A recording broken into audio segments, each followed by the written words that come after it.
ఆ, ఏ కాదు నేను మ్యూట్లో పెట్టిన ఒకసారి చూడు. నా వాయిస్ నీకు వినిపించేది. Hello hello hello. హలో, వినిపించింది ఇప్పుడు?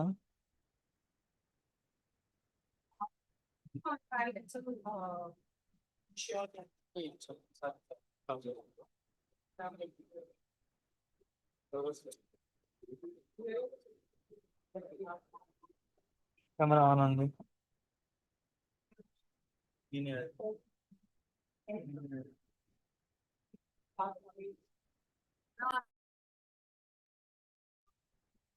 ఇప్పుడు నేను కనిపిస్తున్నాడా?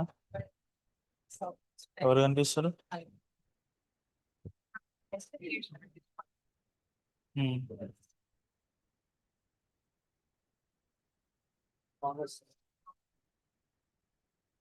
కనిపిస్తున్నా. It doesn't come as a link. Can you share the link if I did?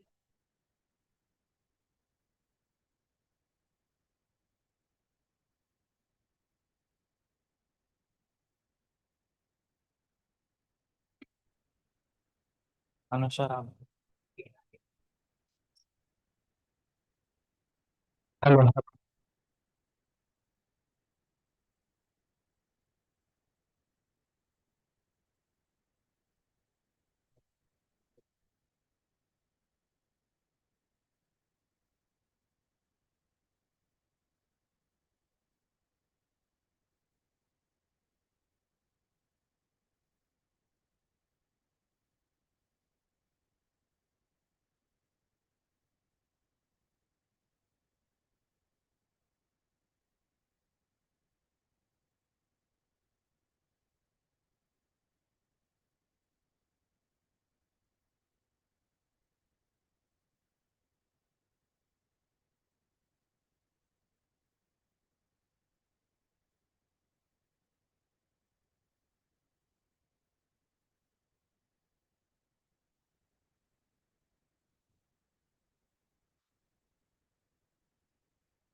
Sandesh.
Don't do it. Don't do it. Don't do it.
A distinguished academic and an expert in English language teaching.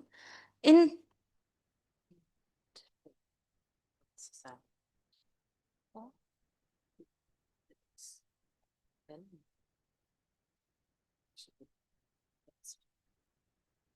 right now,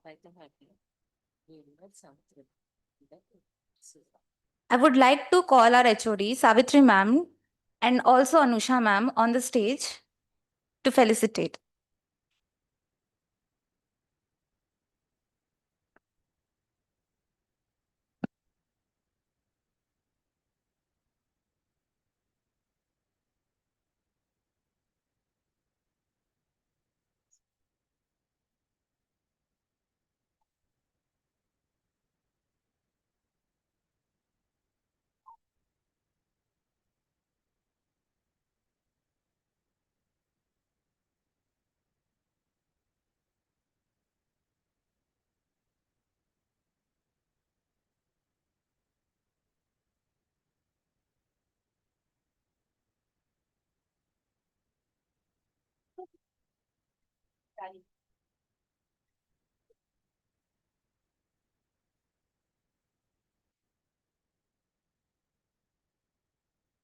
Now I'll hand over to Dr. Jaya Madhvi.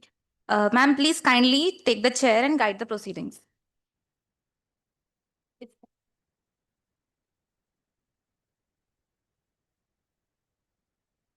Good morning, everyone. Uh, I invite you all once again for the second day of this unique conference. And I'm extremely privileged to invite today's speaker, Dr. Anusha Ramanathan. Yeah, Dr. Anusha Ramanathan, and whose academic work had been at the vital intersection of digital and critical humanities and inclusive pedagogy. So, ma'am had been holding several responsibilities, which could really take time to read out, but she had very good publications to her credit from Orient Black Swan and other popular publishing houses. Presently, she's associated with Tata Institute of Social Sciences as assistant professor, and she had been into developing content for different platforms like CLIX, MOOCs, and many other platforms in educational domain. And we are really pleased to have you, ma'am. And we hope we will be learning more and knowing more about AI, the critical AI literacy, on which she would be discussing. And this would definitely, it's a kind of awareness program for us. And I welcome you, ma'am. Please, you can start your session. Thank you.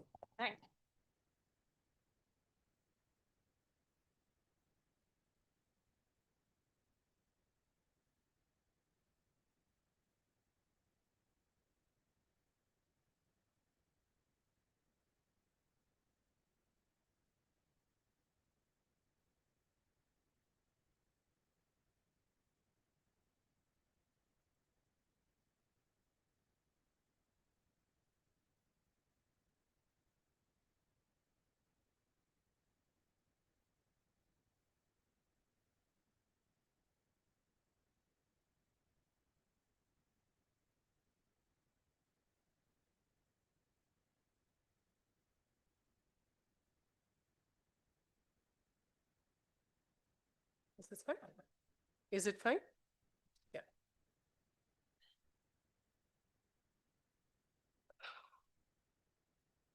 I'm going to move back and forth between two screens, really. And you're not going to have the same presentation all through. I want to warn you of that. But in case you're interested in what kinds of tools to use for research and elements, I will start by saying, and this is something that I constantly talk about, I will come back to this, but I start generally with the fact that in November 2023, we began with this wonderful meme was all over the internet at that time, on every Instagram, on everything, as 120 mind-blowing tools. And that seemed a lot to a lot of people because we had just come out of COVID. And now I don't know if you know, there is this site that is called There is an AI for That. And this site, this is where I generally start by looking at. This site now just has 50,000,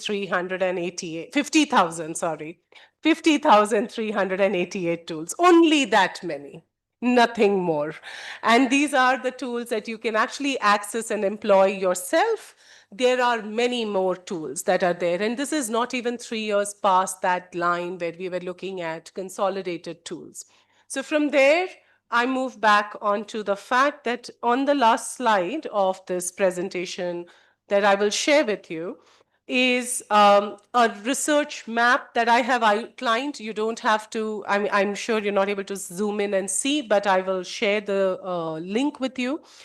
What happens is the first slide, the first half has research, the second has some teaching aspects, and the third has some fun elements that you can use. And if you want to access the link, it is accessible and viewable. You can scan the QR code and you could actually be on the screen, right? So I'm going to start with the fact that I can't introduce all the tools to you, and that's not really the purpose. But what you could think about is how you could think and access some tools.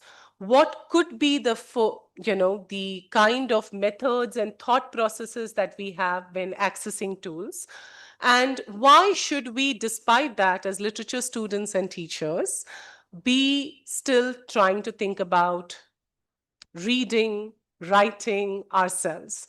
And so yesterday's session, which was on how do we use AI and how does one think about the ethical standards and the assessment, was something very similar to what also Professor Lal will talk about later.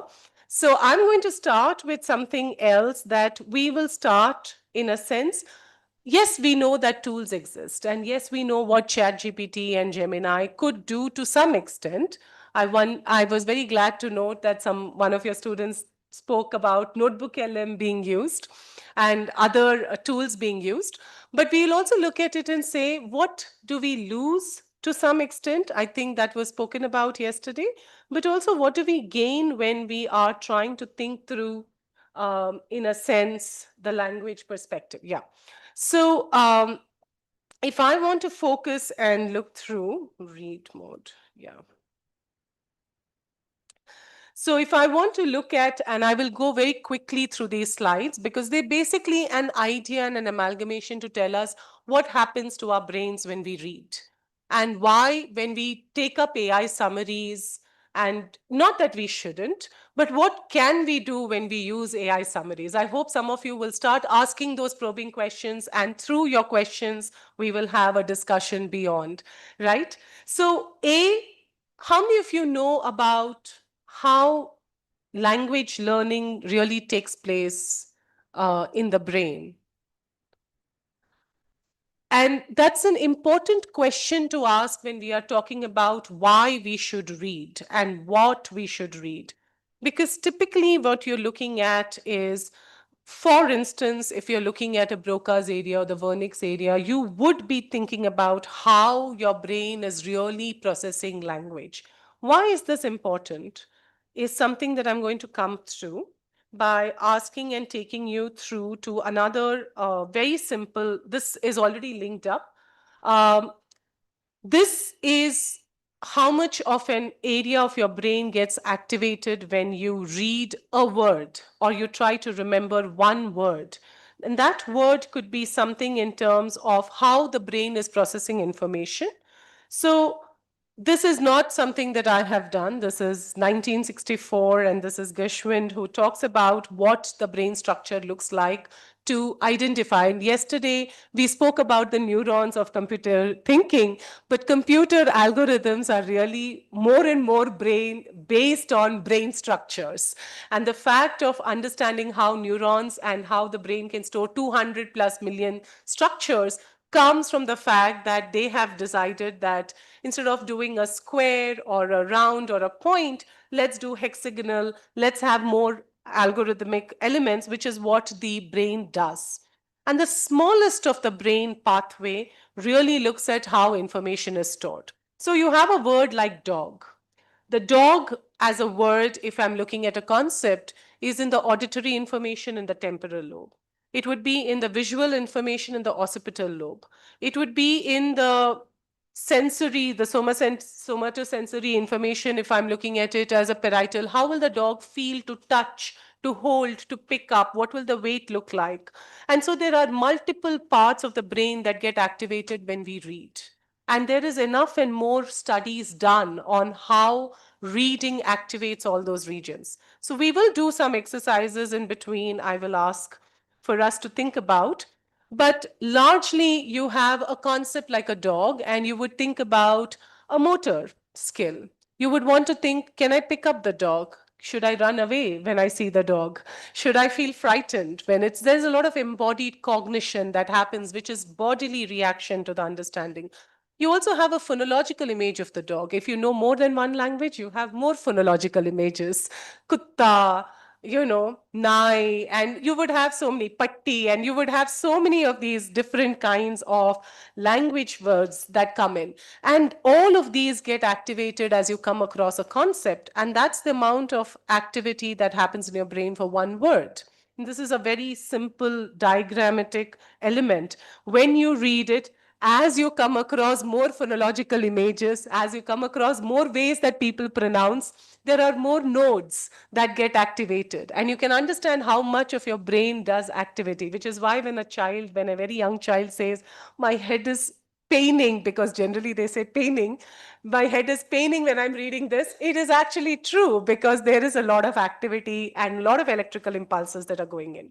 Now, why did I start with this when I'm looking at AI tools is typically what is it that we use AI for? And yesterday, the point was made that we use it for summary. We use it to make sure that we read and we get the gist very quickly from it. I have used Notebook LM to create it, and I have identified the fact that on my slides that Notebook LM is given credit. So it's not that I won't use AI. I will. It is interesting. It is faster. It does save time. It is a lot more creative. If I had to draw this brain or get a graphic artist to sit and draw this brain, my brains would have been fried. And having worked on Click's modules, which we did, where we involved graphic designers and we had detailed code sheets, we had Excel sheets which said this character should look like this. This is the height, this is the weight, this is the color, this is the facial look, and then had to go through some 17 revisions of that character sketch. It was a lot of time consuming and very, very frustrating at times for both parties. In all cases. And so I can do this with Notebook LM. It doesn't ever get frustrated. It doesn't tell me you are an idiot. It always tells me, wow, wonderful, so great. I'm a language teacher and I didn't know how many ways you can praise someone because I've interrupted Notebook LM and in audio podcast, if you have ever done it. And if ever you feel a bad day, you should talk to chat, or you should talk to any generative AI. It will make you feel like you're the most wonderful, most intelligent person ever born on earth, and the rest of the world is an idiot for not recognizing you. They make you feel, oh, that's such an essential question. That's such a wonderful question. I'm asking, what is inclusive education? For the 23rd time on a podcast that Notebook LM created, what is inclusive education? And it says, oh, such an essential question, fundamental question. We have to get to it. You are so right to take us back to essentials. And I'm like, if I know, I as a teacher, I would have said, pay attention, idiot. What were you listening to? Notebook LM is like, no, great, so good, wonderful. 23 ways of learning how to praise. That's what I use it for sometimes. So if you're ever feeling down, use it. But if you ever want critical feedback that will help you improve, perhaps not. Because it's out there as a salesperson meant to tell you that this dress looks fantastic on you, even if you look horrible in it. And the salesperson will be like, please buy it, because then you will exhaust all the tokens and then go for more subscription, right? So that is what you have to understand of AI. And the reason I'm starting with this is, yes, there is a lot of the neural superway highway that you do. Um, you will have, and I'm looking at these elements, this is very representative, but let's do this as an act. If you use the word kick, and if you ever think of asking and figuring it out, there's an embodied reaction. For instance, why when we talk of writing, right? Try this. He entered the room. What is the meaning? What do I feel when I use the word he entered the room? Nothing much. You're waiting for more information because there is no drama there. He kicked open the door. And there you have your drama. Now, what do you think? What would his mood be? What would his mood be? Is he angry? Is he happy? Are you happy when you're kicking opening doors, and are you happy? No. So what would your reaction be as a reader? Are you frightened? Are you are anxious, okay? And so you realize what happens to you when you read those words in different ways. And literally, your heart rate, and they have studied this, your heart rate changes when you read those sentences because you're reacting to it bodily. And that is the importance of reading for yourself and not getting the summary, which would have just said, which would have literally, because summaries do this and their job is to do this, give you information, not feelings. And so that's something that you would have with a word. There is a motor skill, for instance, when you say he grasped it, literally a lot of people's hands, when they are doing it, also grasp it tighter. It almost fell off his hand. People hold their book tighter in their hands as they read that something fell off a character's hands. And that is what embodied cognition and reading really does, and why AI shouldn't. And there is enough and more brain studies that tell you that your brain structures are activated when you read. Now, I have a question. Why would you not have this when you are watching a film? Because you could. Or I show this on a presentation because you could. What happens when you read and it's not read out to you? It's not an audiobook. It is not a video telling. What happens to your brain?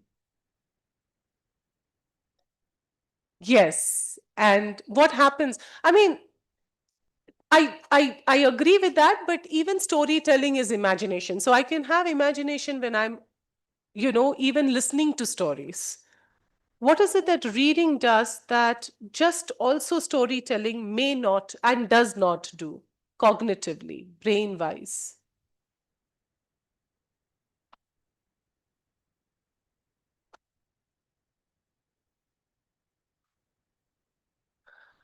If you are a student in Rajasthan who has never seen snow, and someone tells you snow is very cold, you still have to imagine it. Because how do you imagine cold?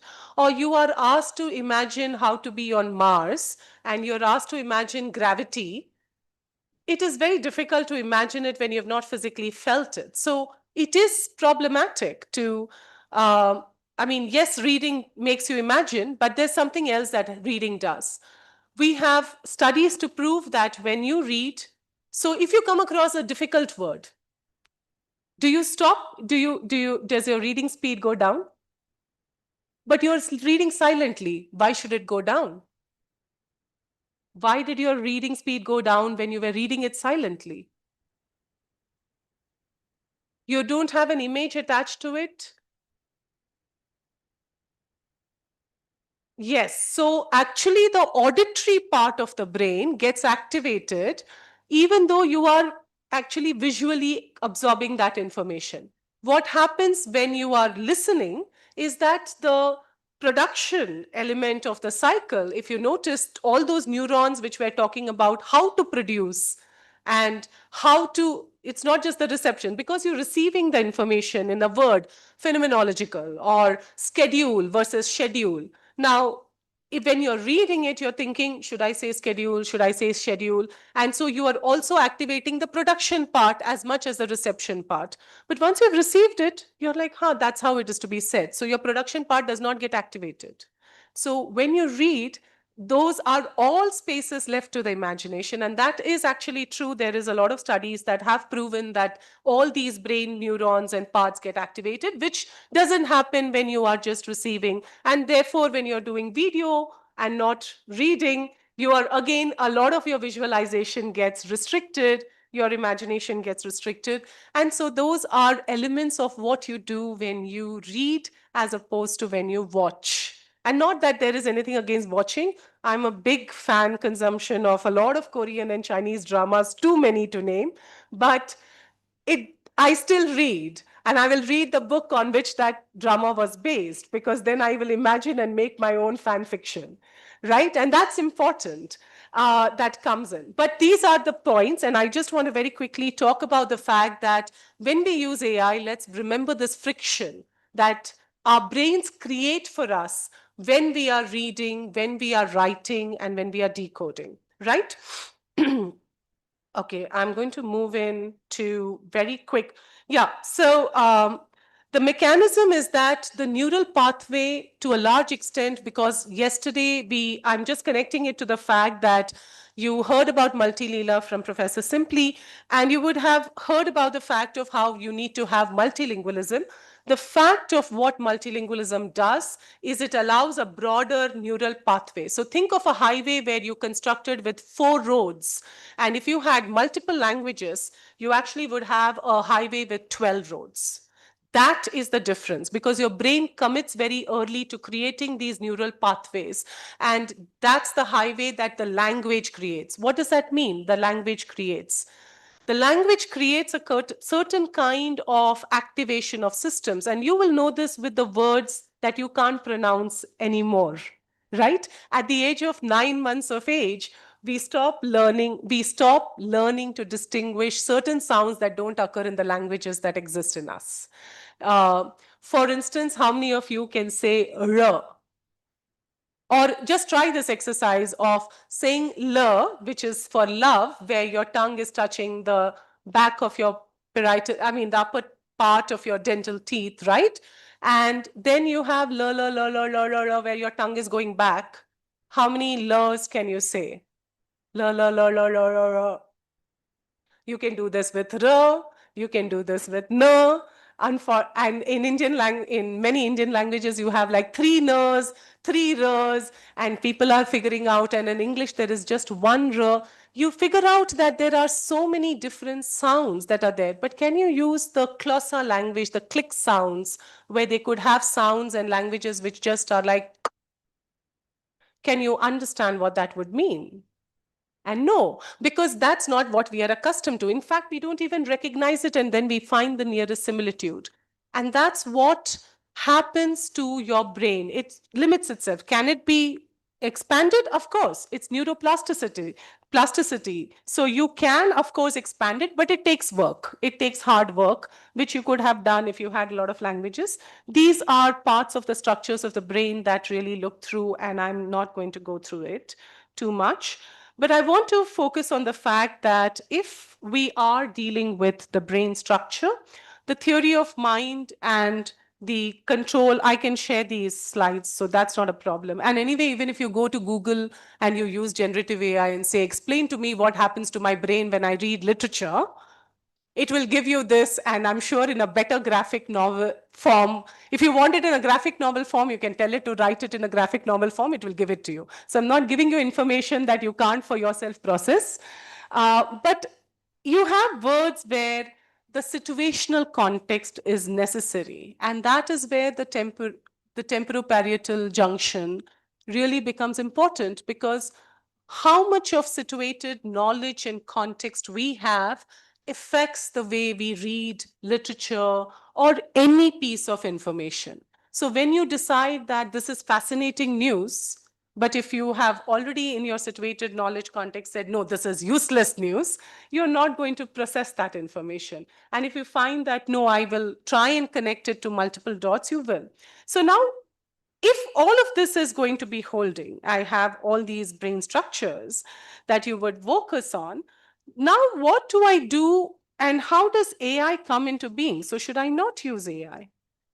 And that's a question that I'll start with because I've spent the first 20 minutes telling you why we should read and not use AI. So the question is, since I am the featured speaker for telling how do you use AI, but how should we use it? Should we not use AI?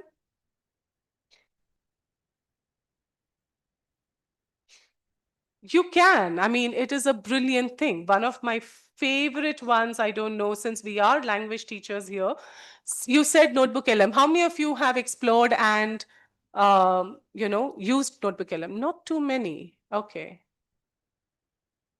But still, there are quite a few here who have seemingly not. So Notebook LM is a resource from Google. And you can do a lot with it. I'll just very quickly explain a concept to you. I have, so I can upload sources. You talked about the fact of hallucinations. If you go to ChatGPT, it can create hallucinations for you. Notebook LM will limit its hallucinations to the sources that you upload to it. And you can add multiple sources. So you can add sources where you drop your files, you can drop your audio, you can drop your PDF, your text files, your documents, Excel sheets. You can connect it to your Drive. You can also add websites and links and also copy and paste text if you want. And those become the sources you have. Now you can chat with it. You can chat with it by selecting all the sources, or you can chat with it by selecting just about one source, right? So you could just have one source that you're chatting with to some extent. Sorry, this is stuck here. Okay. Yeah. So just one source. So it could be that you are chatting. Now that's the best. My students like it because you can chat with it in your own language, and they seem to like English. I teach in Tata Institute of Social Sciences. Quite a few of them seem to like English. And so yesterday he was talking about creating a lesson plan. We have B.Ed, M.Ed school teachers who think that they will use generative AI and get marks from us by creating lesson plans using AI. We tell them, बच्चे हमारे खेत में खेल रहे हो. So we do give them elements, but it does give them in the language that they want, right? So I could use, and this is great because students who struggle with English as a language are now able to access materials in the language that they process. It's also useful because it will give audio overview. It will allow you to work with it. It will allow you to interact with the audio if you create an audio overview where you can join and ask it questions of what it does and so on. I'm not going to play all of this. We are running short of time, but you can look up a lot through these features.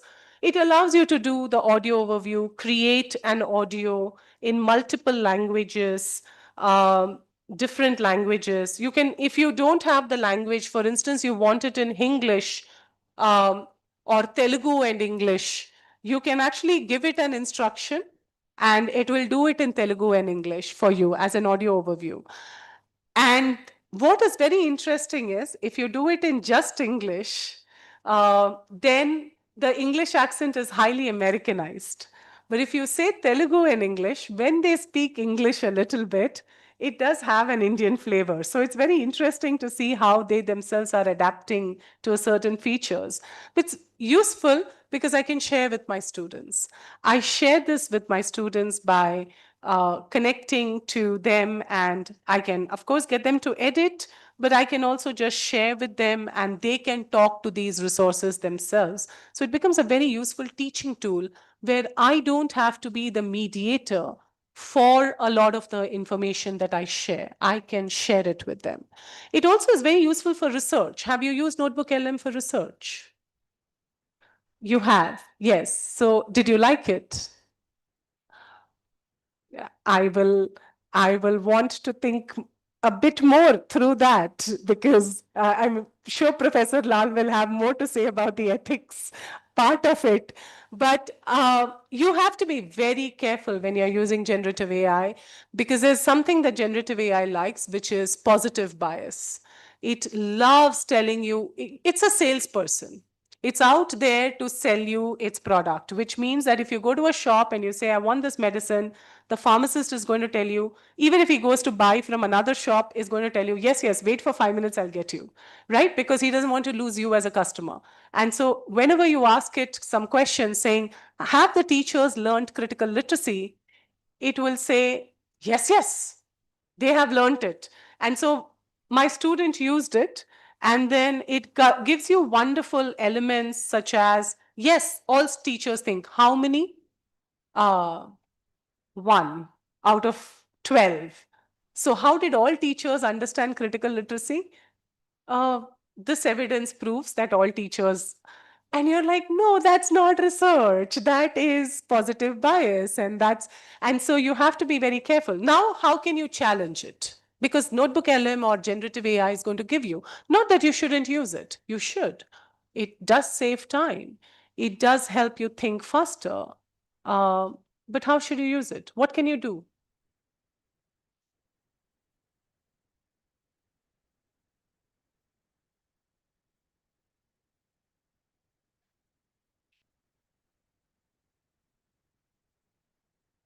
So you use it for finding papers.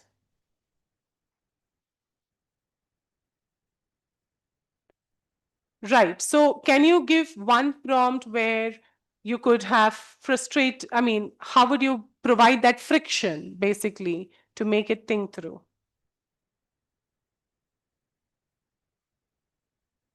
Yeah.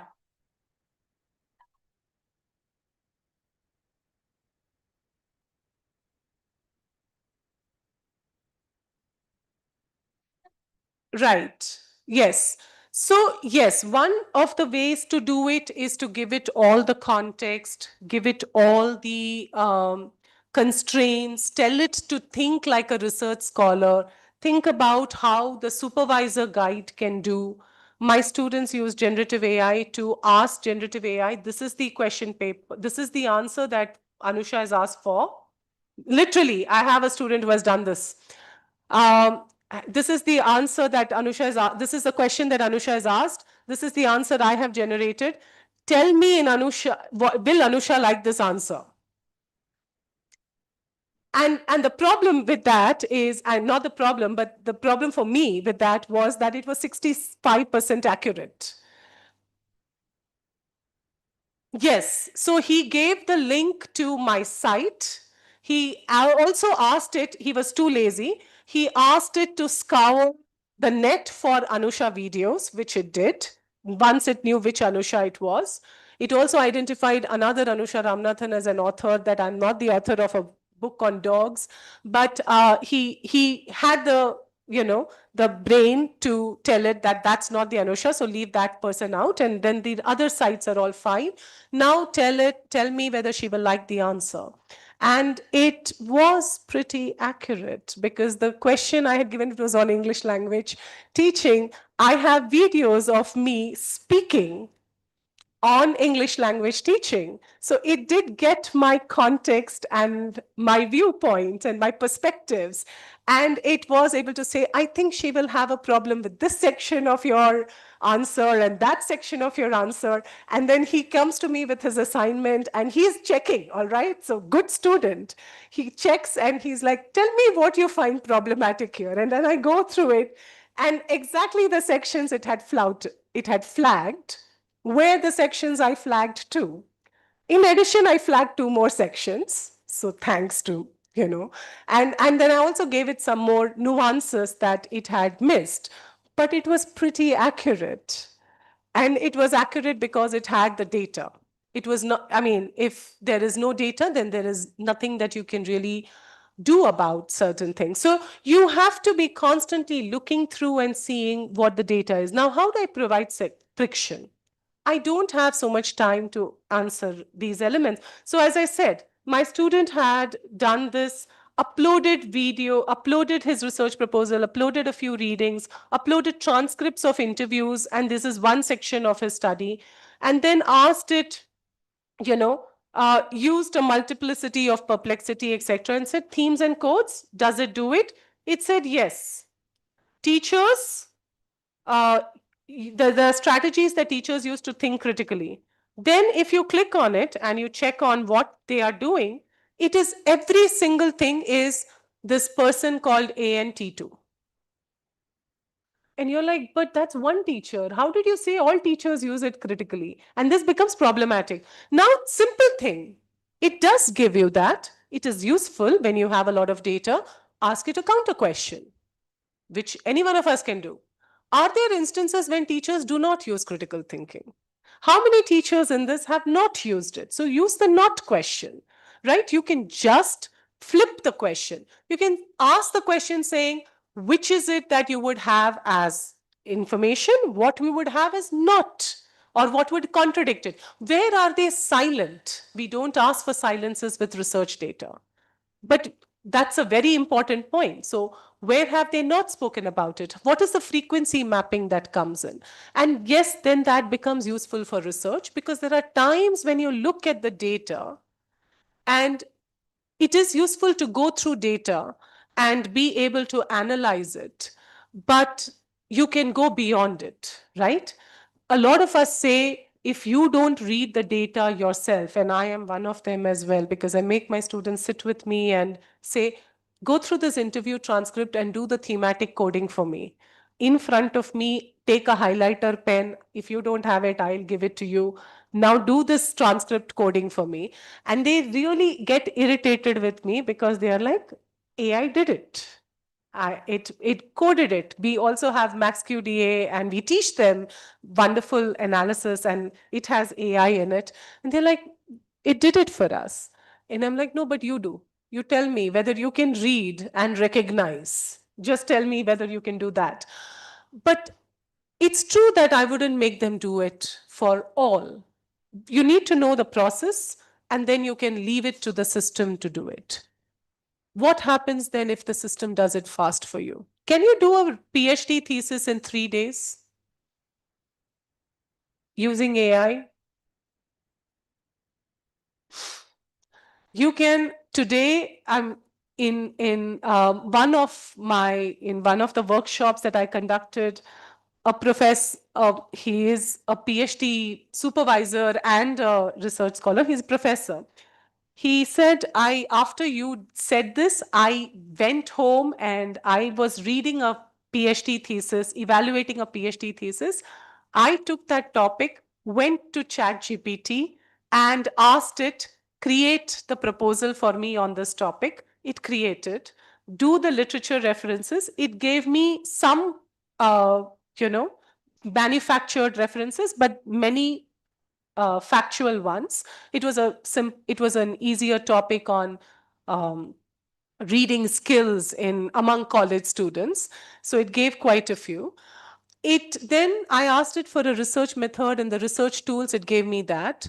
I asked it to give me a profile of participants who could be involved in it. It gave me that. I asked it then to give me a sample answer of how the participants will respond to these questions. It gave me that. Then I asked it to give me for every single participant on the profile. It gave me that. Then I asked it, why don't you analyze it for me? It gave me that. I ran out of tokens. I had to wait for 24 hours. I then asked it to fully analyze and triangulate. After 24 hours, it gave me all of that. And then I asked it to write the conclusion and map the findings and analysis to the literature review you identified.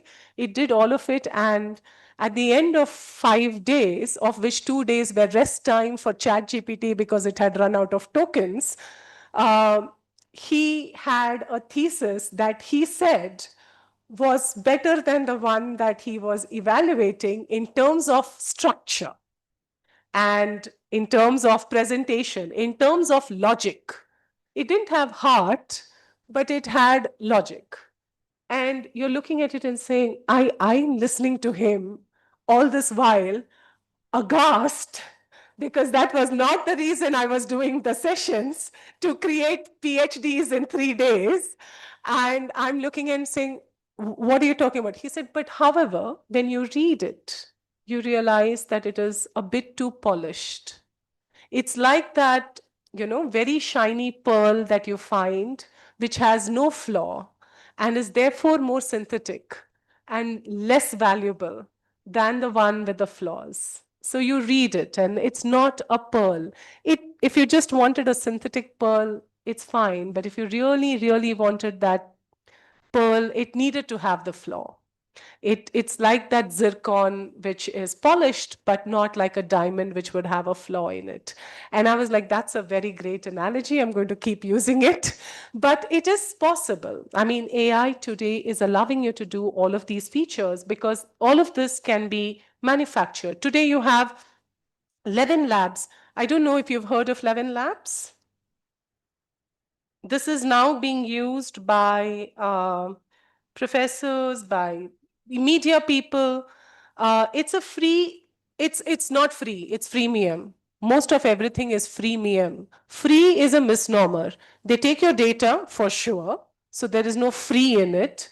They definitely give you a few tokens free where you don't pay money. And then afterwards, if you want more, then you have to pay subscription fees. But it is there. There are agents that will not only create, this is what I want to focus on, voice cloning. Today, if I want to create MOOCs, since you said I do MOOCs, I have looked at this because one of the worst things I really hate is recording myself.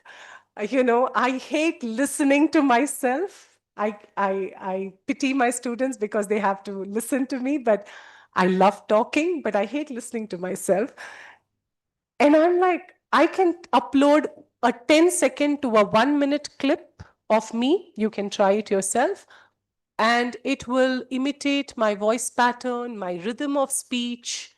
It imitates, to a large extent, even the pause, etc. in the voice cloning, and it will look realistic. You won't be able to make out. And that's available to you right now. And I live in perpetual terror that someone will just record me saying things that I have not said and I can't make out. Forensic science is available to do all the digital in case you ever get caught in a court case, because I've looked it up because I'm wondering whether I'll get caught in these. You can also have, and I don't know if you saw this very interesting Shashi Tharoor AI Matrabhumi video, which was doing the rounds in 2024.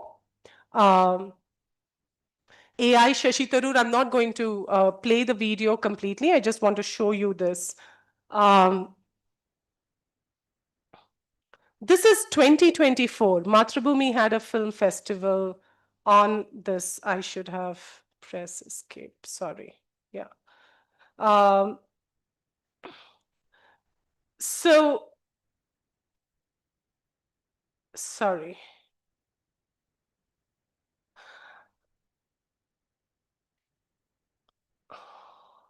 This is not what I wanted. Apologies. Yeah. Who is the AI Shashi Tharoor? So Shashi Tharoor talks to AI. Basically, that's what happens. Both are Shashi Tharoors. One is an AI Shashi Tharoor and the other is real.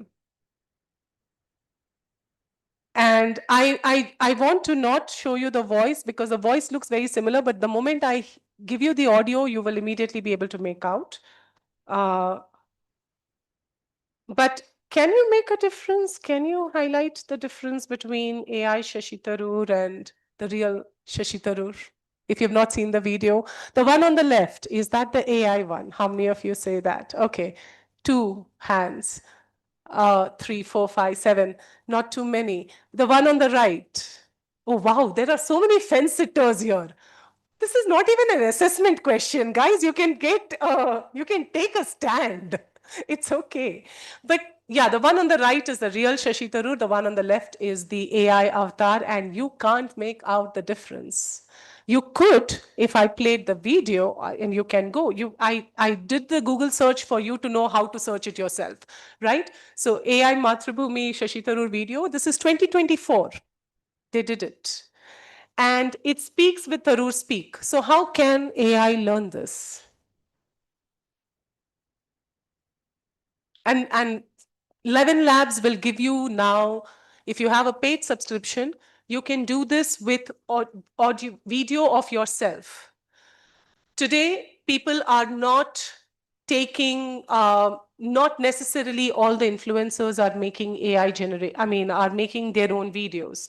They have AI generated videos where they are cloning themselves, their voice, their mannerism, the whole script is written out on ChatGPT, then it is pasted onto 11 Labs, the script is read out, then there is an AI video graphic that is attached to it. And you can, I have these tools out here on the last slide, and you will find that Synthesia, for instance, or Sora, for instance, or Animaker will allow you to do a lot of these videos that you don't have to really make yourself. And you can ask for, they say it, you dream it, create it. And it's not that good, huh? My dreams are a lot better than what they create, I will say. But you can use quite a few. And yes, currently they are very, very Western centric. But the more information that is coming from India, you will find that there is a lot that AI becomes more Indianized in that sense. So a lot of what happens with AI is that the more data they get, the better they will get at imitating and cloning you. Now, coming back to this point, if I have all of this that is being created, I have a tool that will analyze for me, that will establish for me, how will I work through it? I have another 20 minutes? No. Yeah. Okay. How will I analyze for me or anything of that sort? There are multiple tools that I can use to ensure that I am on the right track. Have you used in Gemini a Think and Learn? Or in any chat GPT or anything, have you used a Think and Learn model, guided learning model? Yes, that's one person only. Uh, I, if you are wanting as a teacher, if you want them to think a little bit more, and as a scholar, if you want to have a partner in thinking, right? Please try and look through, and you don't want answers to be generated quickly to you. Please use this mode and explore it. It is available to most all of us, even at the free cost. And so if I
It will ask you questions. Yeah, okay. It will ask you questions and you will find, yeah, we'll wait while that is set up. It will ask you questions. It will take you to a focus of what do you want to learn next. And that's a good thing because it will ask you to work as a thing. I like the suggestion made where you can give it a prompt. There's another thing that you can do. You can give it a persona.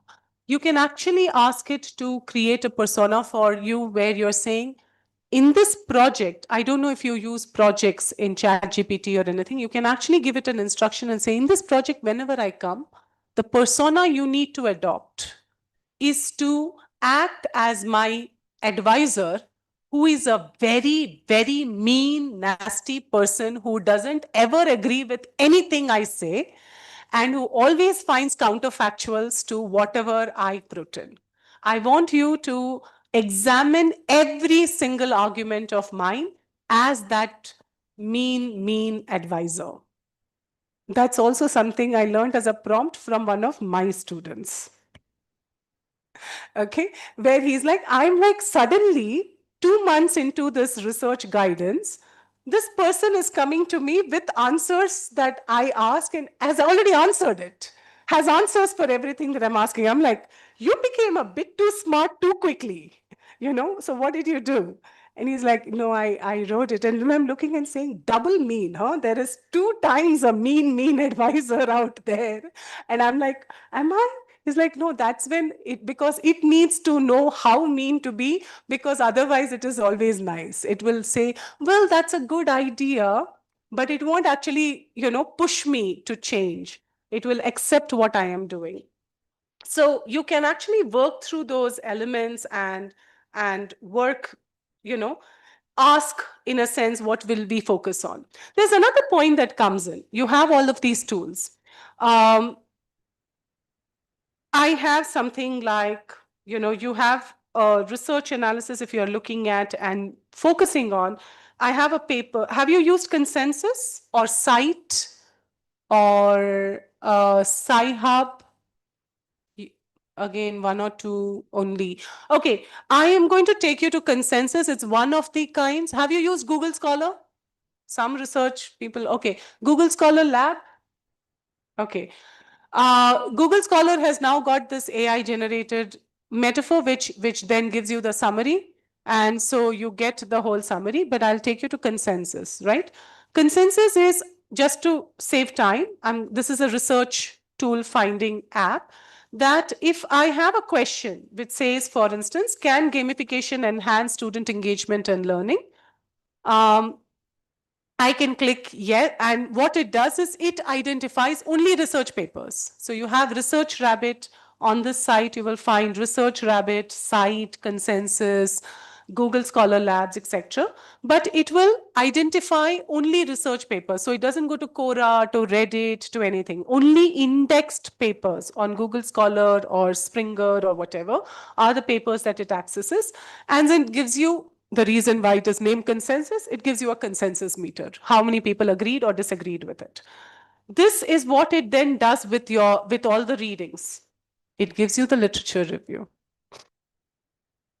Do not use it as is. You will definitely get caught for AI plagiarism.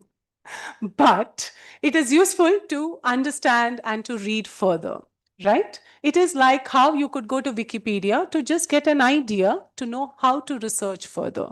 So it's not that it's not useful. It is just that don't just copy paste, right? Use it as a starting ground, as a launch pad for you to jump higher. What we have done is we have taken the trampoline and said, oh, we are going to stand on this trampoline and we are going to be here. This is our height. You should have used it as a launch pad to just shoot up into space to really improve yourself. And you can do that. AI can do that. It can give you that launch pad. So it gives you everything.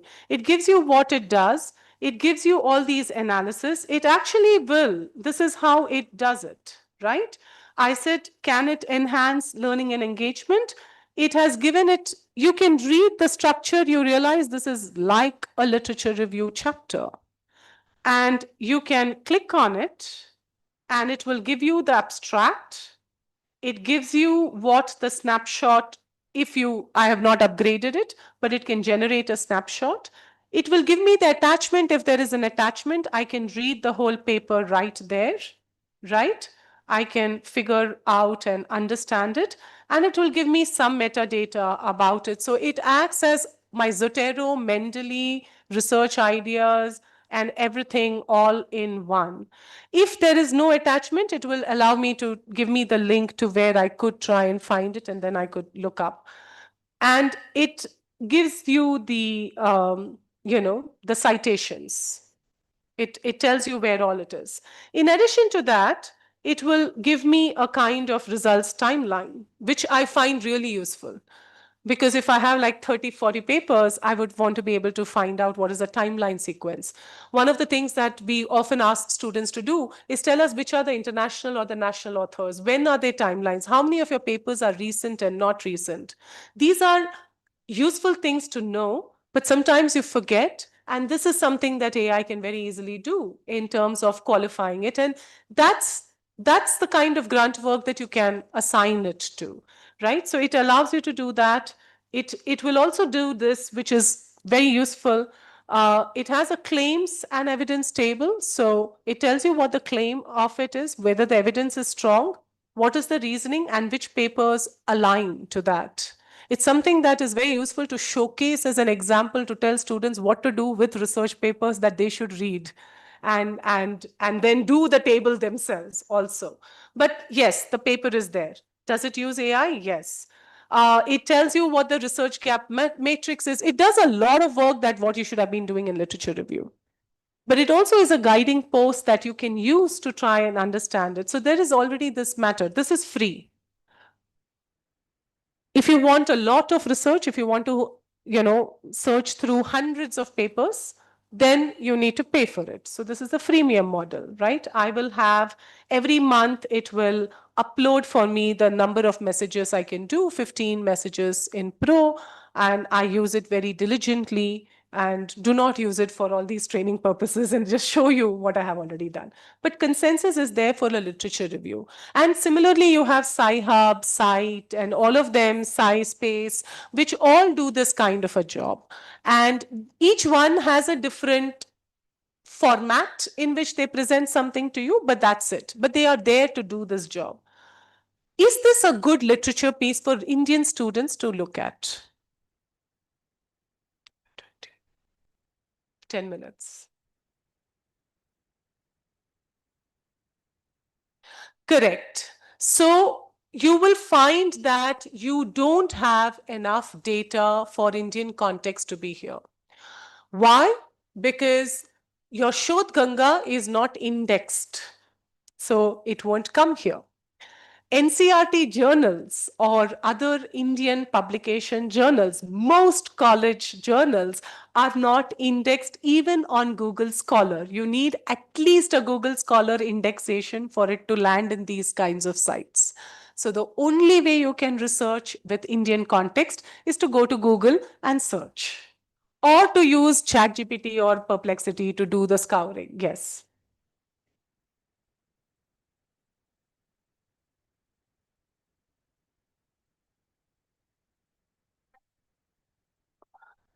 Not necessarily. It depends on, for instance, consensus would also have the earlier data of all the, this is Sci-Hub or SciSpace or any of it. SciSpace is literally going backwards, but consensus also has 1990s and 1970s data journals. Yeah, the GPTs are largely, because they're more about recency. So they will focus on recency, but you can train it and give it a prompt to say, look up these specific data spaces, etc.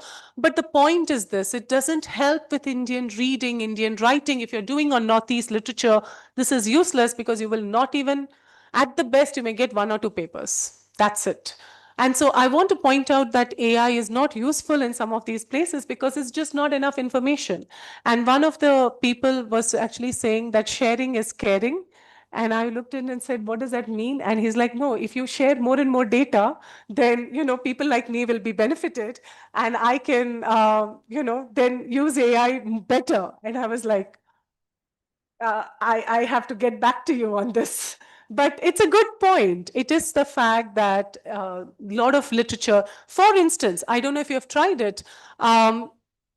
If Telugu, if you want to translate from English to Telugu, Malayalam, or Tamil, it is very good. Kannada also very good. Tulu, no, because not enough people using Tulu. If you want to do it in, even if I take to East, Bengali, excellent. Assamese, very good. Odia, no. Odia, it gives up. In fact, Google tells you after a point that I'm sorry, but I cannot do more than this. I don't have enough information. Gemini will tell you that. Google Translate is better, but I mean, well, not, but Gemini will actually tell you, I don't have enough information to go further. If you give it a prompt to say, be honest with me, when you can't do it, you have to give it the prompt, be honest, and you have to remind it every time to be honest.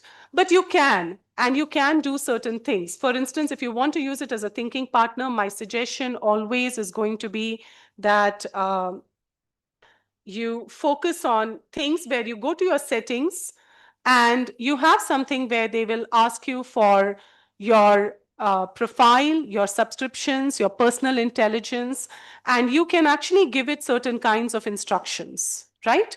Give it the instruction of what persona you wanted to assume. We don't use this enough. And so these are features that are available to us and we should. Now I will just, because I have next 5 minutes. So because it's on research, I'll just give you this one last other site, which talks about the fact of, have you used, I've collected all the data. I've used Notebook LM, done literature review, I've done consensus, I've done literature review. I have taken the help of a tool like Notebook LM and done analysis, uploaded it on ChatGPT, done analysis, then done manual analysis myself, done all of it. I need to consolidate it into writing. Are there tools to help me consolidate it into writing? Yes, can you name me anyone? There's one very famous one now that is doing the rounds. There are always many, many, but one of it is, I mean, there are many. I'm sure in your in advertisements you would have heard of Jenny AI, you would have heard of many others. One of the things that does work, one is PaperPal, right? So PaperPal does something where they apparently have been recognized by Forbes as the best AI element. They have, I mean, Forbes did come out with a article on it, but it's free. Very important, right? It's freemium. It allows for wonderful things. And I really adore these kinds of features that happen where it says that there is an AI detector and right above there is an AI paraphraser. So you will use an AI tool to detect, and then you will use another AI tool to take off that detection. And I don't know what that indicates. So I'm leaving it to Professor Lal to take it up in the next session of what that ethic is. But there is an AI writing tool that helps you to figure out. So there's an AI writing tool, there is an AI paraphraser and an AI detector all in the same app. And you can go to Quillbot and you will find this, right? AI humanizer.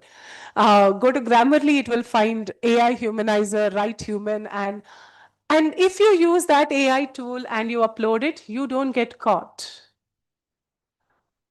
But if you have not used it, you do get caught. Even if you have written it yourself, I have students who have written it themselves, taken great pains to summarize, and the title has been caught as AI. And then they're like, what do we do? And I'm like, ignore it. Because there are reasons why you would have it. And what are those reasons? I don't know if you saw this Indian Express article, which talks about the fact, I mean, this is an old article, this is a study of 2024 that came across where so this is a very old study, but it came across about how humans speak more like ChatGPT nowadays, and it did a lot of study. It has over 10 lakh videos that they analyzed to identify how humans speak more like ChatGPT. And this is the reason why they speak like ChatGPT. Apparently, words like delve, meticulous, or groundbreaking is a ChatGPT word. And I'm like, no, ChatGPT learned it from us. And I have done this because I am mad, but I have taken an Emily Dickinson passage, uploaded it on Turnitin, and asked it AI detection, and it said 80% AI detected. Why? Because Emily Dickinson likes using this thing that ChatGPT loves, that M dash. And I'm like, go to hell. So it's crazy, and you have to understand they are going by algorithms. And so this is what you had the last lecture where they were looking at change the paradigm, because there are students who are really struggling very hard to try to write in language that looks academic, and so they use repetitive structures. And because they are using repetitive structures, ChatGPT identifies it, or AI identifies it as AI created, because AI uses repetitive structures, rules of three, M dashes, repetition of certain words like comprehend, apparently. And I was like, in India, again, studies from 1980s have proven that Indian children understand comprehension before they understand understanding, because they read reading comprehension and textbook before they ever read understanding. And that's and so when you say that comprehension is a GPT word, I'm like, no, it is a second language word. It's the, I mean, some of the C1 vocabulary is our A1, and our A1 vocabulary doesn't ever exist, and we can't functionally use. So you have students who can write science terminologies and cannot function asking where the bathroom is, right? So those are the problems that come in. And so it identifies. So you have to be very careful and understand, but there are tools, and this is very useful because it does give you a submission check, a journal submission guideline. You can upload it and ask it and give it feedback. The first round of feedback is very useful, and you could look through those. There are many tools that are outlined. I don't want to get into all of them, but I will just end with maybe one, because that's really the theme of where. Have you heard of Suno? One. Again, no, not many. Okay. Um, these are all very popular tools if you use AI. What I like about the fact that you're not raising your hands is the fact that you've not explored AI enough, which is great news for all those people who are not looking at it. Have you seen Suno as one of the apps that, have you tried making music using AI? Maybe Gemini does it nowadays also? Suno.com, yes, Suno.com does. And so this is a freemium model that allows you to use AI. And when he was asking yesterday, Professor G. Ramchandram, that, have you used it to create a song? Have you used it to create a notebook? Have you used it to create a storybook? I wanted to say, yes, I have. And I was very depressed because it does do some. I created a poem, and I, by mistake, when I went to create on Suno, I told it to edit it, and I said create, and it did a better job. There was better rhyme, the prosody was much better, the meter was followed better. And I actually asked my students and a few other colleagues, which one do you like better? And they all pointed to the Suno version better. And I was so annoyed as a creator that it did a better job of editing. But it's also very repetitive. It will use rhyme scheme all the time. I use rhyme a lot. But you can create songs. You can ask it to create songs. You can edit the songs. I'm not going to play it. I won't have time. I just wanted to show the last part here where it will create the verses. It will create a cover edit. And one of the most important parts is you can share it, you can publish it, you can download it, you can add it to the playlist, you can do a lot of stuff. Now the question that comes in is, are you the author of it? This was the question yesterday asked as well.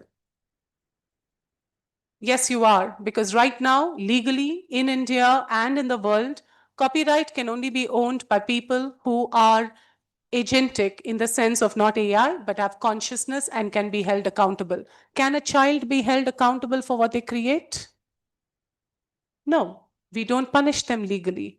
For whatever mistakes they do, we don't. Can I punish AI for the mistakes it does? No. So you are the copyright holder because you are the only person created. And there are Delhi High Court cases and Supreme Court cases that students have taken to court, and you, even if you go to the copyright office and you say that AI is a co-author, you can put it as acknowledgement, but you can't actually give it authorship. Copyright offices will not recognize authorship. They will just recognize you declaring it. So that's an important aspect. And you have tools like Gemini Storybook, which will create a storybook, etc., for you automatically. So you have a lot of tools that you can look at. And I have given you the elements. But with this, I conclude, and I don't think we have time for questions, so I will stop and pause here. Sorry. Thank you so much, ma'am. Please have. Yeah. So it was a lively session. Thank you for making it more interesting.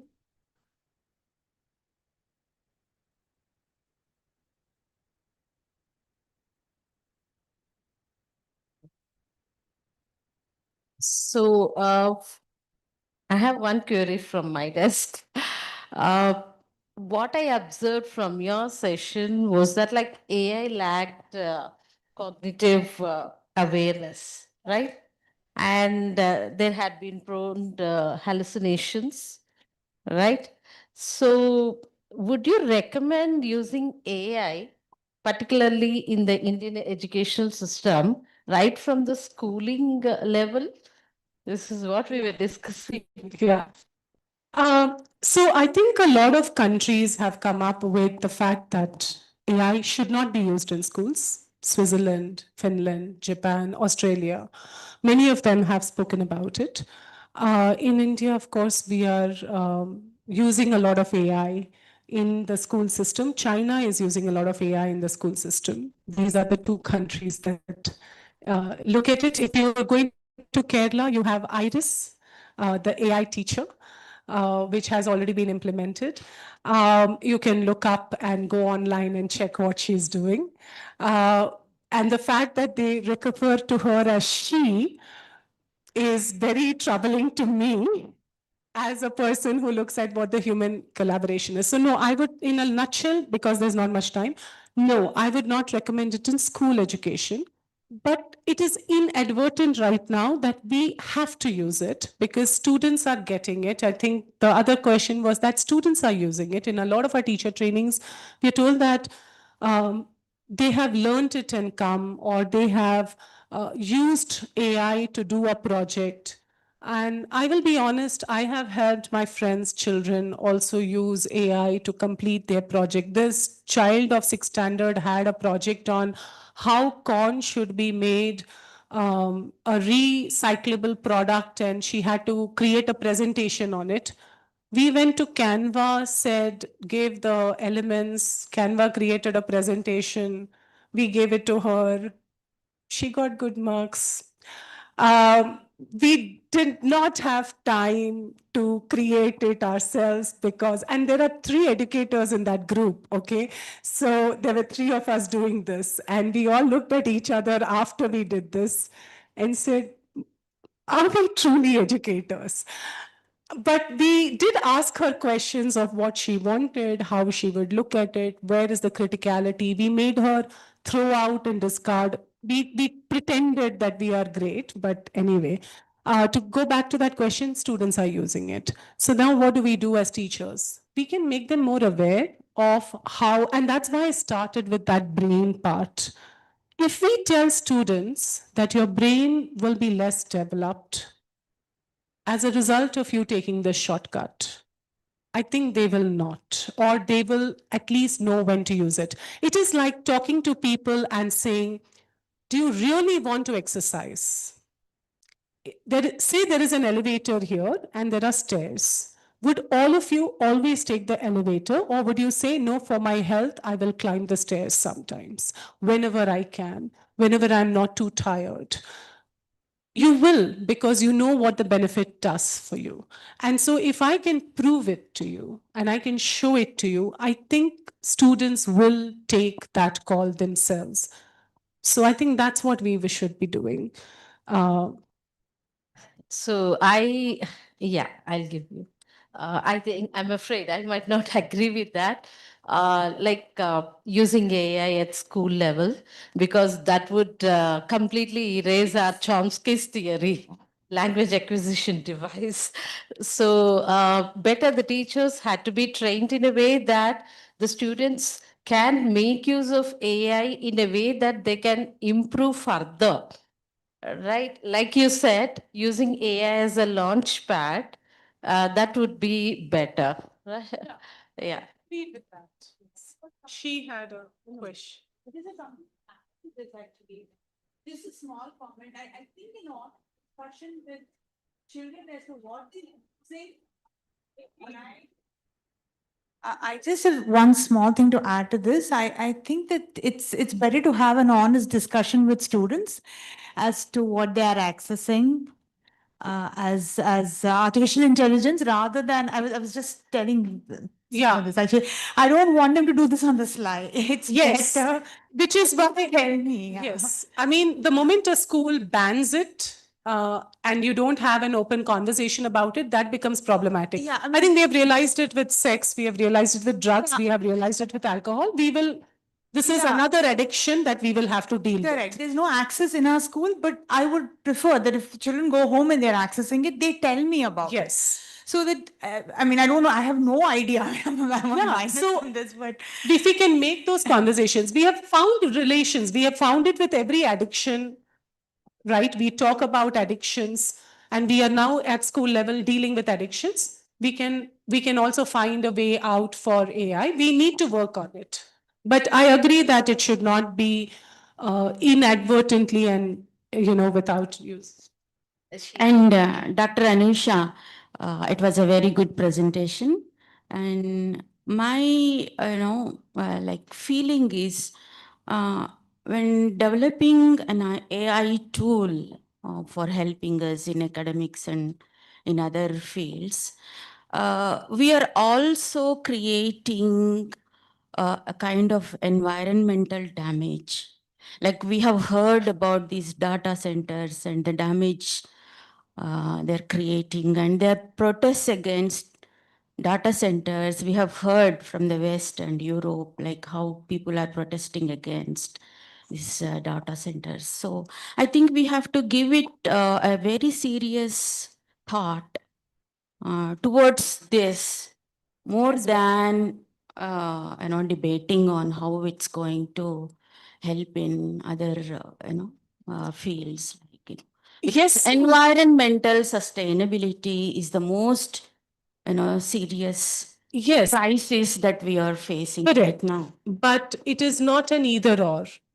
I mean, that's the point, right? So if you're looking at climate change, there is a lot being done with AI to reduce a lot of climate change. And there is a lot, for instance, if you do synthetic medicine, synthetic science, you will find that there is a lot of testing cycles that have been reduced as a result of using AI, which is at the higher level. At the lower level, with a common man as accessing, for instance, when you do a simple Google search, which is also AI, you are using one bottle of water, and not this bottle, but a half a liter bottle of water, uh, clean drinking water, to have a search which says, what is 20 times 11?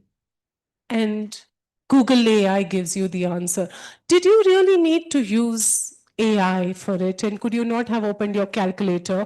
But I have seen people open Google to ask that stupid question. And that is a stupid question. AI will say fantastic, I will say stupid. So, yes to that. But in this quest to say that AI is responsible for, I mean, there's climate change and we should avoid it, there is another. You can look up all the data centers. It is a perfect map of every clean water source, actually. Every single AI data center is next to a clean water source. And that's a map that you can go online and check, which is another AI tool creating that map to spread awareness. And so I want to point out that there is a lot happening where AI is being used to reduce climate change, to help climate change be reduced and fought back against. The fact that energy is being consumed is going to be like automobiles. This is an actual analogy that a lot of people in the industry will use, that just like automobiles in 1920s were using much more gasoline than they use now, and they were more pollutant then than they are now, technology will improve to some extent where it will reduce a lot of some of those technology changes. So we have to fight and figure out how much of it we can resist, how much of it we can be active about in insisting that it not be done, and how much of it we can spread awareness to look up for, as I said, use a calculator for 20 times 20 or 20 times 11. Why open Google and do an AI search on it, or a lot of those elements? Those we will have to check. And I agree with the fact that it is using, and we must create awareness, but I don't know whether we can avoid using AI because it's also doing good work in some cases. Thank you. Madam, Last question. We'll be taking only one very, question. this is Praveen from Kakati University, and my question to you is, madam, what is the role of teacher when AI attained consciousness? And because recently I watched a video. Anthropic chief engineer said that in future Anthropic 8 can build Anthropic 9 and 10 by itself. Yes, it can do that. Yeah, role of But building is not the same as consciousness. I'm sorry. Consciousness is a lot more than pattern recognition, abstract thinking, which is something that AI can do. Consciousness is also about feeling. Consciousness is about the ability to also have an human emotion. If you are thinking of AI, all it can do is it can be like a psychopath. It can be something that pretends to be sympathetic to you. It knows all the words to tell you, oh, I'm sorry, you must be feeling sad. I feel sad too. How can I help you? Without feeling any of it. It doesn't have empathy. It doesn't have sadness or anger. And you can go to Claude or ChatGPT right now and you can ask it the question saying, how do you feel about war? And it will tell you that I am a LLM and I don't have feelings. And even when it attains ability to build all of it, it won't have the emotional capacity. And humans make decisions through their emotions. There are times when you know it is much more logical to have taken one path, you will still choose the other because it feels emotionally, logically, and ethically right to you, which is not what the agentic AI models will do. So there is a difference between machines and things. I don't know what will happen in the next 100 years, but at least for the foreseeable future of our lifetimes, no. It's not consciousness, not the way that consciousness is defined in any kind of a dictionary. Consciousness is not just logical cognitive abilities, it is also emotional capacity. So, no, that would be my answer. And so in answer to that, the role of the teacher, perhaps in today's age, is more of the humanities, more of feelings and empathy and socialization and culture and not looking at the cognition alone. Thank you so much, ma'am. So one takeaway from this session is, please, you be the boss. Never let AI to overtake you. Thank you. You can start. Thank you for the insightful and engaging presentation, ma'am. Thank you to all for active participation. With this, we come to an end of this featured session. I extend my sincere thanks to our chair, our speaker, and all the participants for making this session a truly enriching one. I request everyone to gather in room number 133 after the short break, 5 minutes break. Please gather in room 133 for the next session.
ये वाला कब? तुम कर कब? Felicitation के बाद. Felicitation के बाद you have to invite the chair and hand him over the session.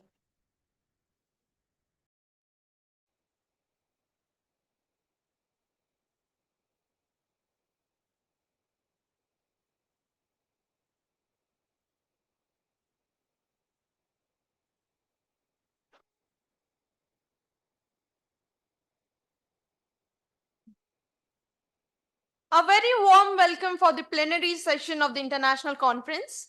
It is my pleasure to welcome our distinguished guests, respected faculty members, research scholars, and all the enthusiastic participants present here today. I am Tejashwini and I feel honored to be your host for this session. Respected dignitaries and esteemed guests, it is my pleasure to invite Professor J. Savitri, HOD of English Department, Osmania University, to kindly come forward for the felicitation ceremony. I also request our esteemed guest, Professor C.A. Lal, Professor and Head of Institute of English, University of Kerala, to join us on the stage. I would also like to call Konda Nageshwar Sir, our chair for the session.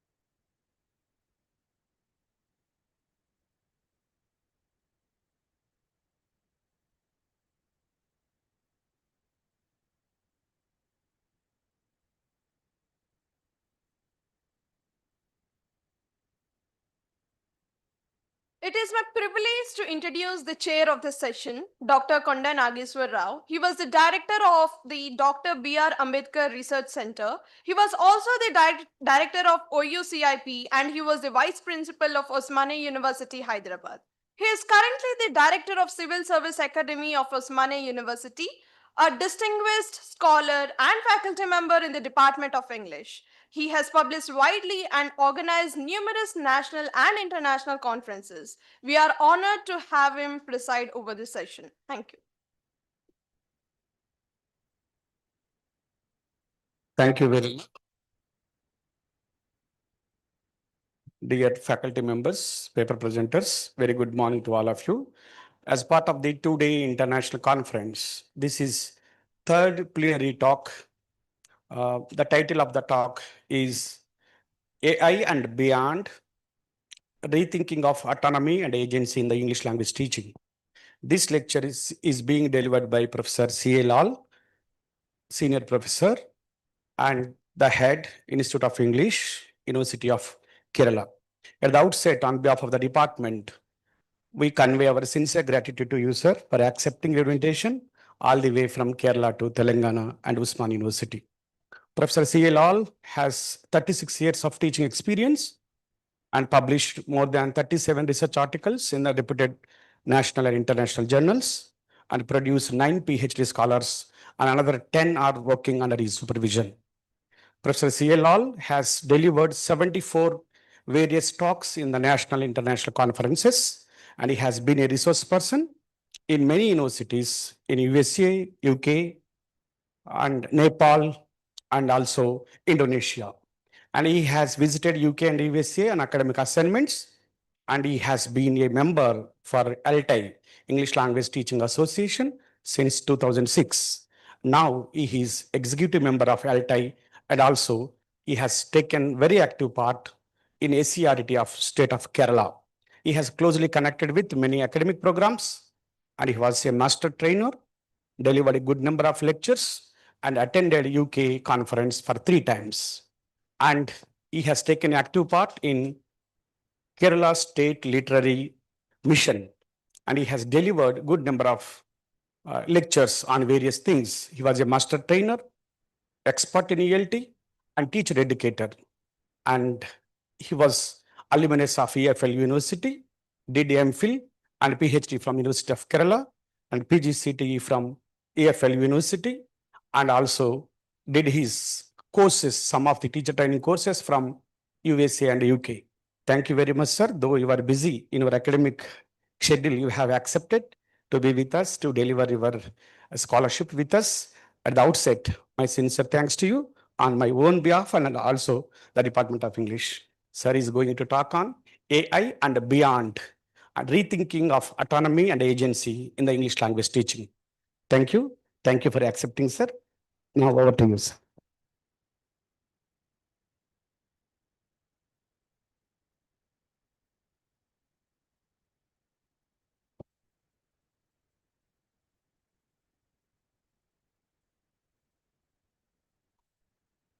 Are these on? Audio. Oh, thank you.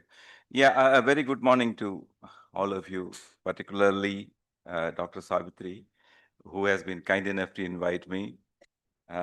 Professor who introduced me has done his homework and he has everything in his mind. I felt happy that he has learned all those information, which I seriously doubt if it is worth doing. Thank you. Yes, thank you. Well, yeah, I'm also